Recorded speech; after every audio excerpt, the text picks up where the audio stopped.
तो ये तो उल्टा नुकसान हो रहा है, जलसों का फिर फायदा क्या हो रहा है? मेरे भाइयों, हमें फिक्र बदलना पड़ेगी और सोच बदलना पड़ेगी। अबू हुरैरा मक्के से मदीना तशरीफ ले जाते हैं। यहां पर भी एक मंजर देखिए, अबू हुरैरा मक्के से मदीना तशरीफ ले जाते हैं। यहां मदीने के लोग बैठे हुए हैं और मदीने के लोगों ने देखा कि आज अबू हुरैरा तशरीफ लाए हैं। अबू हुरैरा रज़ी अल्लाह तआला अन्हु से कहने लगे, आए अबू हुरैरा, आए अबू हुरैरा, आज मुझे कोई ऐसी हदीस सुनाओ, आज मुझे कोई ऐसी हदीस सुनाओ जो तुमने डायरेक्ट जनाबे मोहम्मद रसूलुल्लाह से सुनी हो। बुखारी के सफ़हात पर यह मंजर देखा जा सकता है। आए अबू हुरैरा, मुझे कोई ऐसी हदीस सुनाओ जो आपने डायरेक्ट मोहम्मद रसूलुल्लाह सल्लल्लाहु अलैहि वसल्लम से सुनी हो। अबू हुरैरा रज़ी अल्लाह तआला अन्हु फरमाते हैं, लोगों आओ मैं तुम्हें एक हदीस सुनाता हूं, सुनो। वो हदीस मैंने डायरेक्ट अल्लाह के नबी से सुनी है। मेरे और अल्लाह के नबी के दरमियान कोई और मौजूद नहीं था। इतना कहा, इतना फरमाया और एक चीख मारी, तेज आवाज चीख निकली और बेहोश होकर जमीन के ऊपर गिर गए। लोगों ने पानी के छींटे मारे, उनको होश में लाया गया। अबू हुरैरा होश में आए। हाँ, तो मैं अर्ज ये कर रहा था, सुनो। और अबू हुरैरा रज़ी अल्लाह तआला अन्हु फिर बोले, गोया हुए कि लोगों तुम हदीस सुनना चाहते हो और वो हदीस सुनना चाहते हो जिसको मैंने अल्लाह के नबी से सुना। लोगों सुनो, मैं तुम्हें बताता हूं, एक ऐसी हदीस सुनाता हूं जिसको मैंने डायरेक्ट अल्लाह के नबी से सुना है। मेरे और अल्लाह के नबी के दरमियान कोई दूसरा शख्स मौजूद नहीं था। दूसरी बार भी इतना ही बोल सके और बोलने के बाद फिर एक चीख मारी, तेज आवाज निकली और इस आवाज के साथ फिर गशी तारी हुई और चक्कर आए और फिर जमीन के ऊपर गिर गए। तीसरी बार जब होश आया, तीसरी बार जब होश आया तो तीसरी बार फरमाया, हाँ लोगों सुनो, तुम कोई हदीस सुनना चाहते हो? हाँ अबू हुरैरा, तुम्हारी तबीयत ठीक नहीं है, तुम सुनाते हो, सुनाने से पहले ही बेहोश हो जाते हो, रहने दो।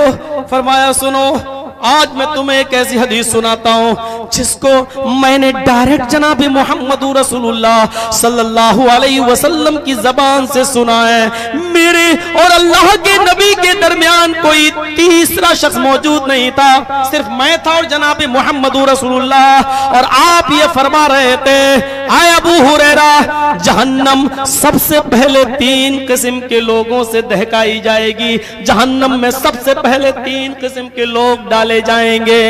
आए लोगों, जहन्नम में सबसे पहले 3 किस्म के लोग डाले जाएंगे। जहन्नम इन 3 लोगों से सुलगाई जाएगी। सबसे पहले उस शहीद को जहन्नम में डाला जाएगा, एक शहीद। दूसरा अमीर दौलतमंद जिसने दिखावा कर करके लोगों को दिखाकर रिया नमूद के साथ और तकब्बुर के साथ सदका और खैरात किया होगा, वो अमीर। और तीसरा आलिम कुरान, आलिम हदीस। ये 3 लोगों से जहन्नम सुलगाई जाएगी।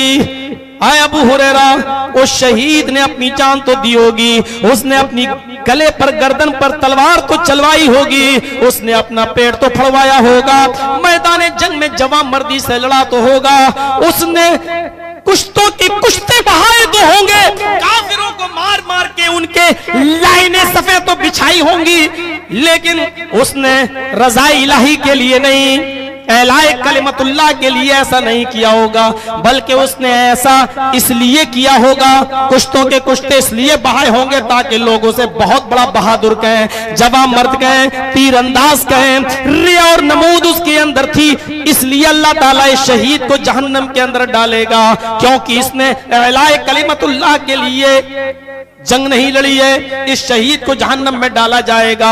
दूसरे नंबर पर उस अमीर को जहन्नम में डाला जाएगा जिसने दिखावा कर करके लोगों में सदका और ज़कात और खैरात किया होगा। लो, मैं इतना दे रहा हूं, मेरे पड़ोसी ने 10,000 दिया, मैं 15 दे रहा हूं। अच्छा, उसने 15 दिया तो मैं 20 दे रहा हूं। मेरे भाइयों, तसव्वुर कीजिए आप, अबू हुरैरा फरमाते हैं कि ऐसे शख्स को भी जहन्नम में डाल दिया जाएगा। फिर फरमाया, लोगों, अल्लाह के नबी ये भी हदीस बयान बयान कर रहे थे तो मैं नबी अकरम के पास मौजूद था, मेरे और नबी के दरमियान कोई तीसरा शख्स मौजूद नहीं था। आपने तीसरी चीज फरमाई, आलिम कुरान आलिम हदीस को जहन्नम में डाला जाएगा, इसलिए कि उसने लोगों को दिखाने के लिए और अपना फन लोगों पर जाहिर करने के लिए तकब्बुर के साथ उसने लोगों को प्रचार किया होगा, दावत और तबलीग की होगी। इसलिए नहीं कि लोग बाअमल बन जाएं, इसलिए नहीं कि अल्लाह की हम मुझे इस दावत और तबलीग का सवाब दिया जाए, बल्कि इसलिए कि लोग उसे बहुत बड़ा मुकर्रिर कहें, बहुत बड़ा खतीब कहें, बहुत बड़ा राइटर कहें, मुसन्निफ कहें, बहुत बड़ा मुदर्रिस कहें। इसलिए ये रिया नमूद उसके अंदर आई, इसलिए वो जहन्नम में डाला जाएगा। और मैं बार बार बेहोश होकर जमीन के ऊपर इसलिए गिर रहा हूं कि तुम लोगों में सबसे ज्यादा नबी से हदीस के मुतालिक सवाल जवाब मैं ही करता हूं और नबी की हदीसें मैं ही पहुंचाता हूं। लोगों, मुझे डर लगता है कि कहीं अबू हुरैरा भी क़यामत के दिन उसी सफ में खड़ा ना कर दिए जाएं, मुझसे भी उसी सफ में खड़ा ना कर दिया जाए। अल्लाह ताला मेरे दिल के अंदर भी रिया नमूद पैदा ना फरमा दे। मेरे भाइयों, जब तीसरी मर्तबा अबू हुरैरा रज़ियल्लाहु ताला अन्हु ने ये जुमले अदा किए तो फिर यहां जुमले अदा करने के बाद फिर एक चीख मारी और तीसरी बार भी बेहोश होकर जमीन के ऊपर गिर गए। ये कौन सी चीज थी? हो गई तबलीग। एक हदीस सुनाई अबू हुरैरा ने, पूरे मजमे ने उसी एक तकरीर को सुन लिया, एक हदीस को सुन लिया। ये नौटंकियां, ये ड्रामे हमारे यहां होते हैं। फजर तक जलसे चलेंगे, 2 बजे तक चलेंगे, 1 बजे तक चलेगा, 3 घंटा बोलिएगा, 2 घंटा बोलिएगा, 4 घंटा बोलिएगा, ये हमारे यहां चलता है। वहां ना कोई प्रेशर था, ना कोई दबाव था, वहां था तो इखलास था। बोलने वाला भी मुखलिस था और सुनने वाले भी मुखलिस थे। और तसव्वुर कीजिए कि अबू हुरैरा रज़ियल्लाहु ताला अन्हु, नऊज़ु बिल्लाह, यहाँ बैठे हुए जितने मुसलमान हैं, क्या ये तसव्वुर कर सकते हैं कि अबू हुरैरा के अंदर भी तकब्बुर आ सकता है?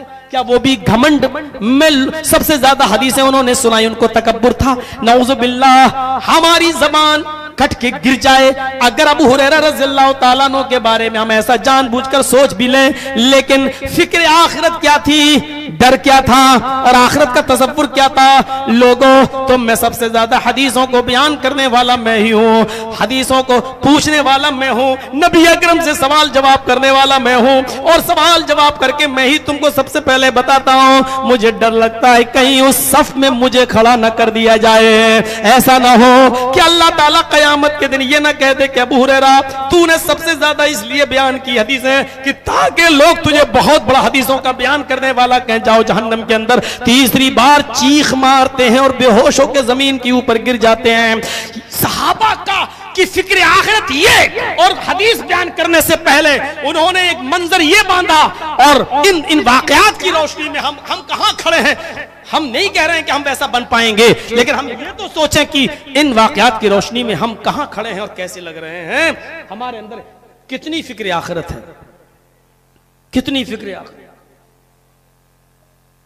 जो सूरत हाल है आप देखिए,